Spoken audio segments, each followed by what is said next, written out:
Yo, what up guys? Bricks5D here and I'm logged into the Noob to Pro. Yes, it's a Sunday, so I do have time for this account today. What you're about to witness in this video is the ending bits of a very long grind to get this last rare required to fuse the epic champion in this Fox Hunter fusion.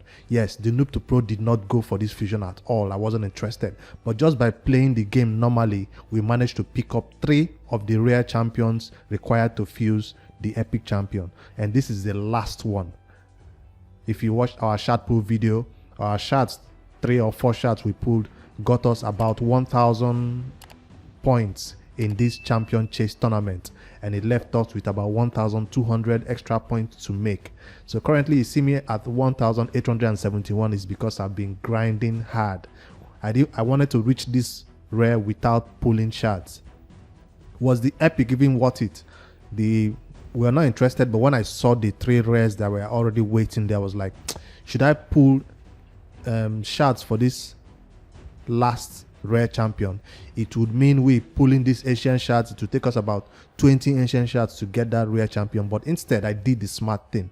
I decided to fuse champions that are available right here. So what am I talking about? I fused Broadmaw. Yes, I've already gotten this rare by playing the game all this time, so we've already gotten this rare waiting in the vault. So I finally took all of them to 30 and finally fused my first copy of Broadmaw from here, and you can see you can fuse them again and again and again. So that helps a lot, because right now I've also arranged another copy of this dude ready to fuse again. That's how you can beat this that's how you can beat Plarium.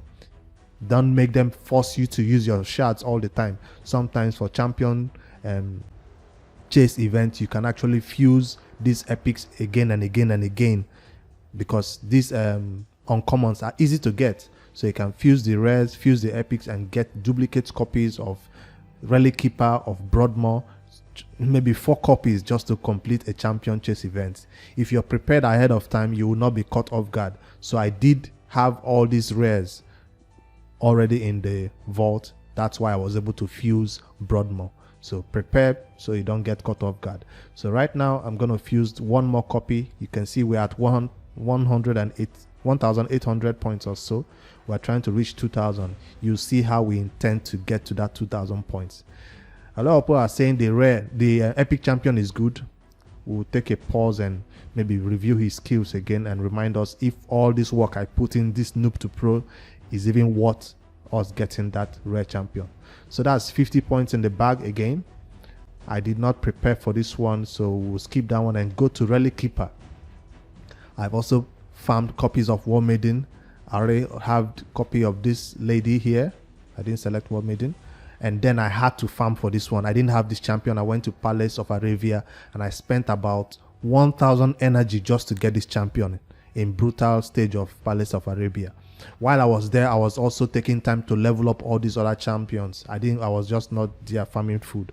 I was taking time to level up a lot of champions that we are fusing right now. So it was kind of nice when she finally dropped. Where did we get the energy from?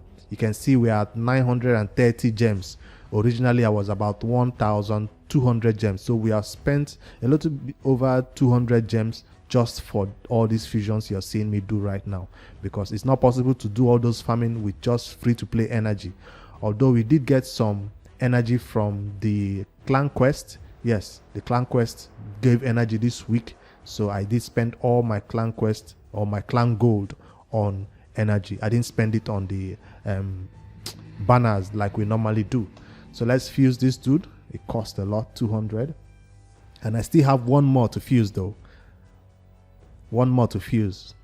This is an additional 50 points, right? Yes. So that keeps us about 1,000 or 900, 1,900. I think we are over 1,900 points right now with this Justicia fuse. The last one I want to fuse is Razin. Well, not Razin proper, but the epics for Razin. Yes, if you watched the previous video, we did say that we're coming close to getting all the rare champions required to fuse Razin. The only two that we are missing out on is this dude, Channeler, that can only be obtained from shards, and also this dude that can be obtained from campaign stages. So I don't want to go and start farming this stage right now because I don't have channeler yet. I want to wait till I get channeler before I go farm this last rock tooth. So that's what I'm waiting for. I'm waiting for a channeler before I go. Thank you for whoever commented and said and reminded me that rock tooth can be obtained from campaign. I forgot. So I'm waiting for this dude before we can farm. We can get Razen. But while we wait, here's what I did. I was able to take these 3 stars that we have had in the vault all this time to 40. I took this one to 40. I took this one to 40. Ascended also, yes, and also 40. While we've been doing the clan boss all this time and running, what do you call it? The potion keeps. We've had all these lesser potions and greater potions, a lot of them, because we are actually looking for superior potions, right? And while we are farming for superior potions for those champions, we were getting a lot of lesser and greater potions. So that's helped me to get all this ascension done without actually going into the keeps at all. I was surprised the amount of potion that this account has right now. So we'll fuse for another 300. That's 250 points additionally done for this epic champion, Torture him. So he's not a champion we're going to use. I'm currently doing this just because of I want him for Razen. So this account is still far away from getting Razen, I know, but hey, that's how we managed to get points required for the champion chase. You can see the dot right there. So I saved you guys all the trouble of showing you the process of how I was leveling up the champion. I decided to do it before I even hit record in this video. That's why everything was prepared. So it's been about the whole day, the entire Sunday I've been on this account. I've not even touched my main account, farming all this food required, getting everything to where they need to be so we can finally get the epic. So hopefully it's worth it, although we didn't get to spend a lot of energy though. So I'm glad we didn't spend like 500 gems or 1000 gems. That's it. That's the dude right there. So that's the main event. I don't know if this is even considered as progress, because a lot of people who are playing the game did get him normally, but I missed out on champion training. Champion training was at 7,000 points or so. I was about 5,000 or 4,000, and I couldn't push hard enough to get him from champion training. That's why you see me getting him from champion chase. Else all you need is actually a copy. The next copy of this dude is available in Fire Knights, and I know this noob to pro is not yet ready for the Fire Knights. It will take us a long time of farming Fire Knight 10 to even get required points to pull him. So I didn't want to take chances with the Fire Knight. I decided to put in the work and get him from champion chase instead. So can I fuse him in this video? Let's see if we even have all the other champions ready, because I mean, can I fuse the rare? Yeah, we do have everybody at 40 except him. So maybe we do take him to 40 immediately, because we do have a lot of, what do you call it, brews from Void. That's the brews you get the most. You see, I've run out of all my other force, magic, and spirit affinity brews, because that's how much we've been farming. Now, how do I complete this last one? I'll just use an additional one more brew, or I'll use a 2-star food.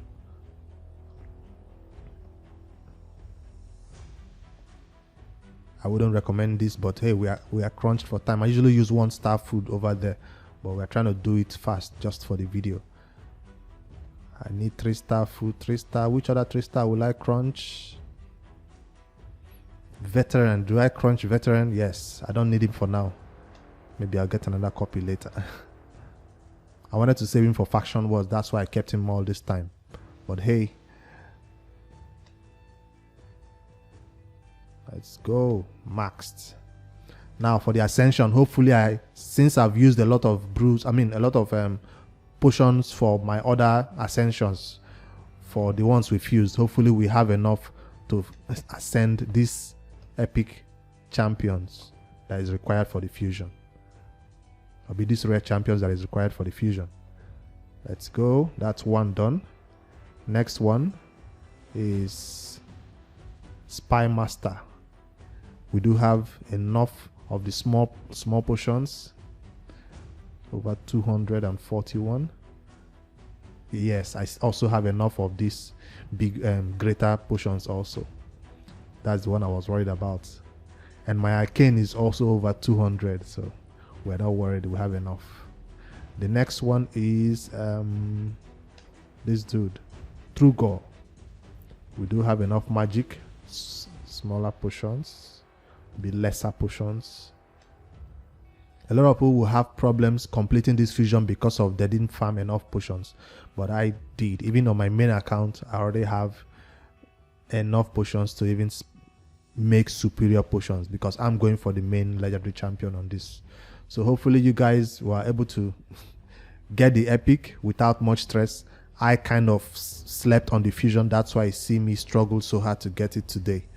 So hopefully it's worth it. We'll read out the skills once we get that epic and see if she was worth the trouble on the noob to pro. Medicos is the last one, right? And boom, we're done. Now let's fuse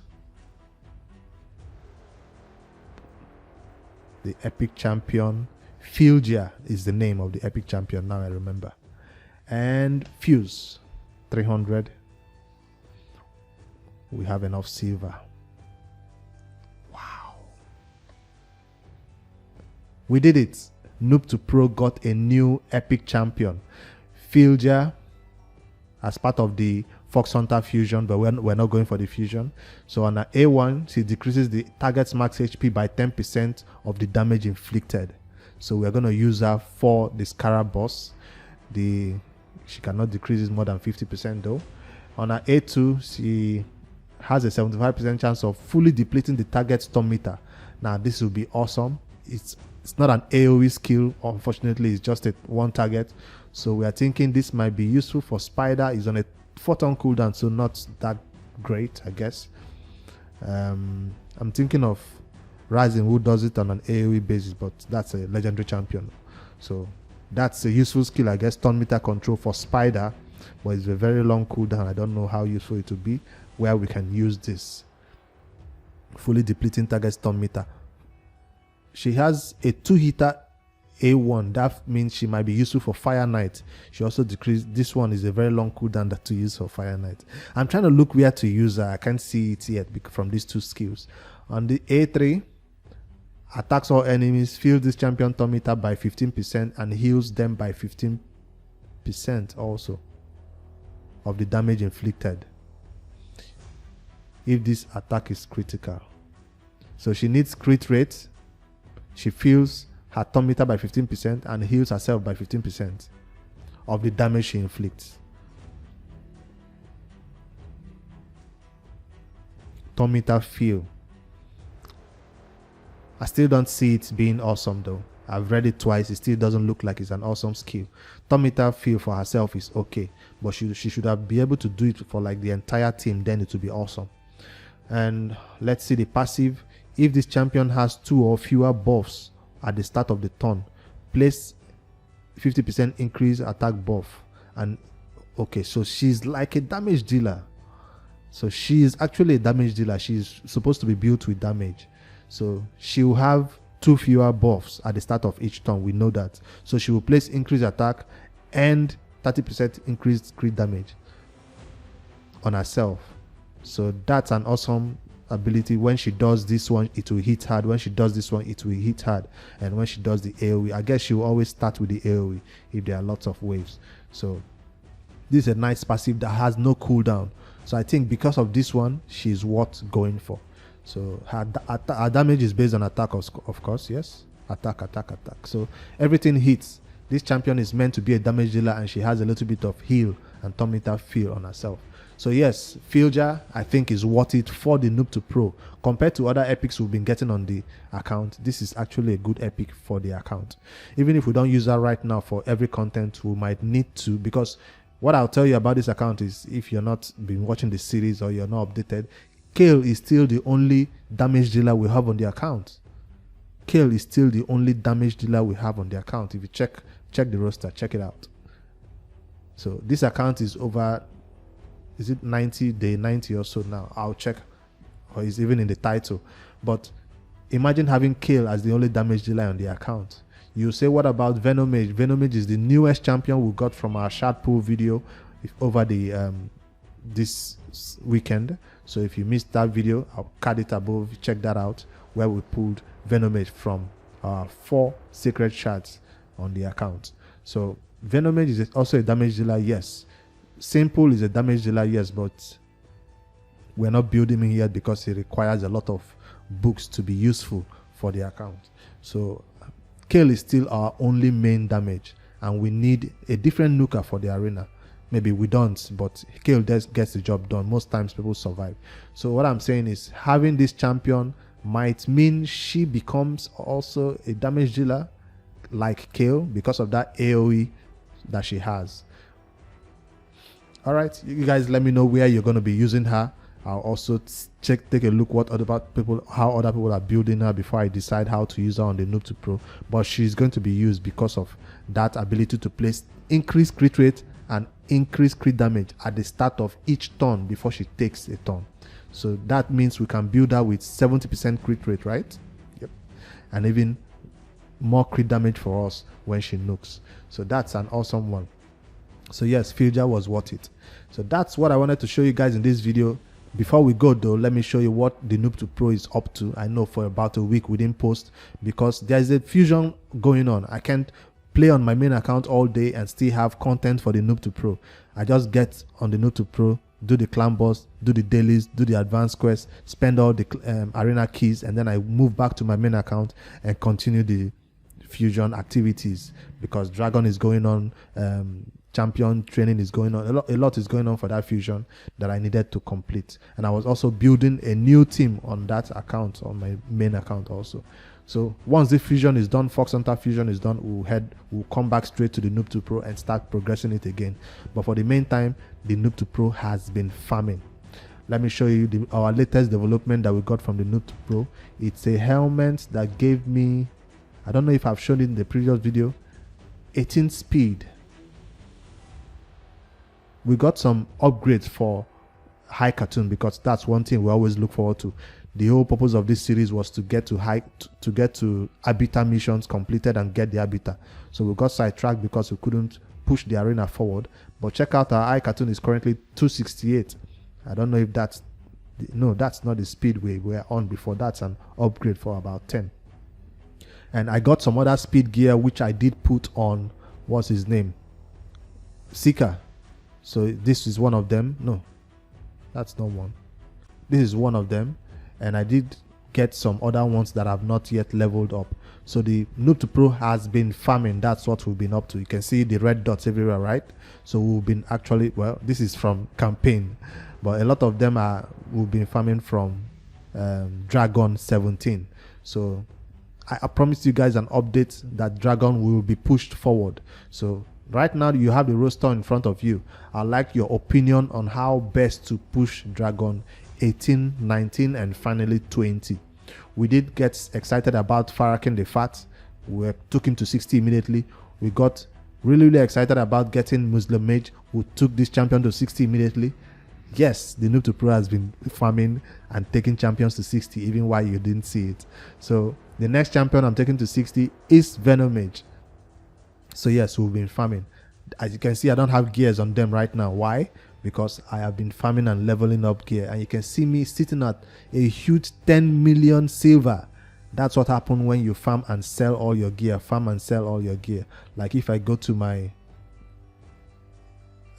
champions right now, filter, using the new filtering system, I can be able to filter for new, select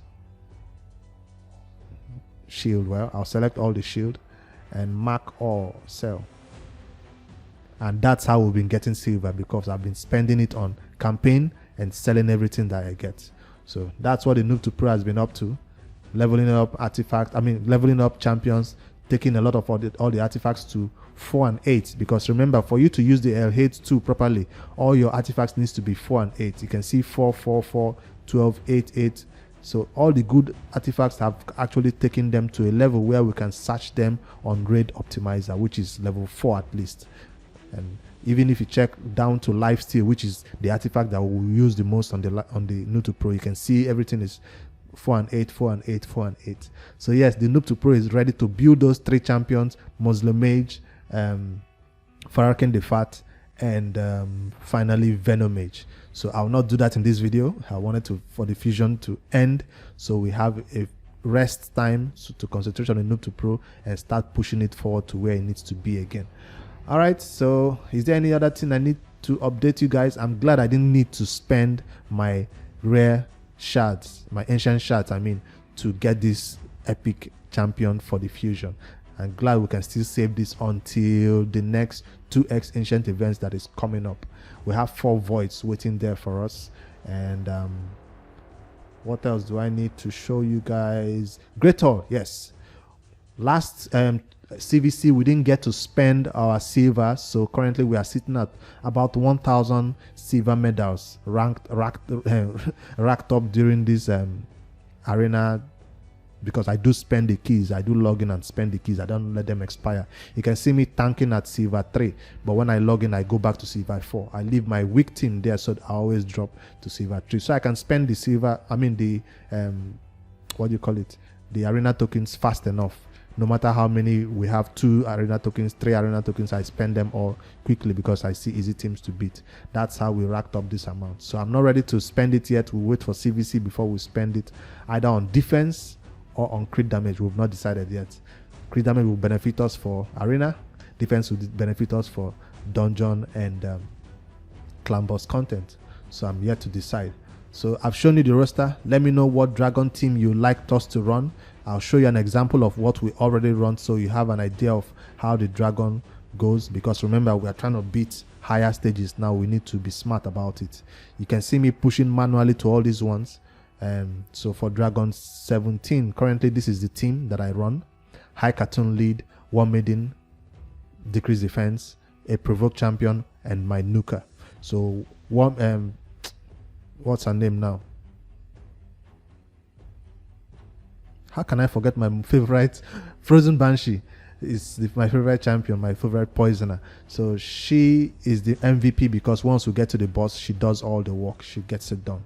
Everybody else can die, no problem. Although they do not die anymore. They used to, but right now, because of the increased defense that you see me putting on the Great Hall, everybody survives and get to the boss freely. And also because we did put some gear on, we still need to re-gear this champion though. And so what I'm thinking of for higher stages, especially Dragon 20, which we cannot beat. I already beat 18 and 19, so we don't even need a team for 18 and 19. We need a team for 20, which is the same affinity as Frozen Banshee. So Spirit affinity will be targeted there. High Cartoon will be targeted here. I'm just trying to get through the waves. The problem I have with Dragon 20 is the waves. And I feel like my Molly does not survive, because 1, she's negative affinity, 2, she's not tanky enough for when she provokes and everybody hits her. Sometimes she even dies in wave 1. By the time we get to wave 2, we become the target, and you don't want that. So I'm thinking of a more slow team, because once you take out High Cartoon, it becomes a slow team, and I don't need increased accuracy or anything, because I do have banners right now or some accuracy stuff. So I'm thinking of more of somebody to take the hits with Molly, or a healer in Muslimage, which is a positive affinity. And who else can I think of? I can't take out Molly. If I take out Molly, it will be a disaster. Other champions will be targets. So maybe even if I take out Molly, I'm trying to leave Molly because of the revive. But if Molly is being targeted, maybe Muslimage can heal up Molly. So let me know. I'm just theory crafting right here. So we are not yet ready to take KO out of this team. And I'm thinking of, instead of Frozen Banshee, what about Venomage, because of that decreased attack. And Venomage brings a lot than just poisons. So I'm thinking of it to be a slower run for the boss, because Venomage doesn't place as much poisons as Frozen Banshee does. But at least for the wave, Venomage can really help. Frozen Banshee doesn't help with the waves. So I have I can recommend teams to people, but when it comes to my own team, it's kind of difficult, mostly because they are not yet built. Once I re-gear them, I'm sure we'll find a team that will work. So drop your recommendations below in the comments, and let me end this video here, because all I wanted to show you is how the Noob to Pro got Filja, the champion that is part of the Fox Hunter Fusion. Hit a like, subscribe if you haven't. I'll see you guys in the next video. I'm Brix5D. Good night.